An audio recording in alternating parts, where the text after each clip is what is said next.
Bueno. Zein dakau hemen? Bai, Joxan dena prest.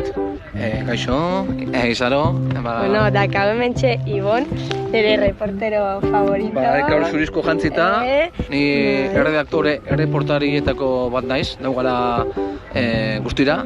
Bai, lau, ez da, zeratu. Lau, izugarriko harremana daukagu gure artean, eta beharrezkoa da, ze komunikatuak gaude denbora guztian, parte hartzailei buruz eta azken kontatuak eta jasotzeko. Hori da. Bueno, zer, iruditu dizkizu aurreneko egunak. Txuin, gertau dena, Jesus, Erika Berida hemendik zibatzen.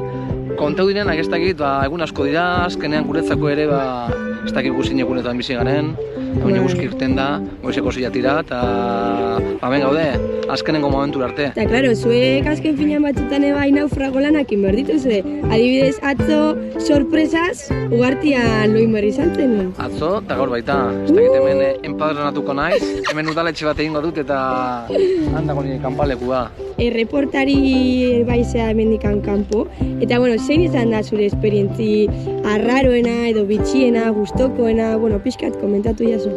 Barraroena ointala gutxi gertu zen, Aita Santua bizitatzera joan nintzen. Egia.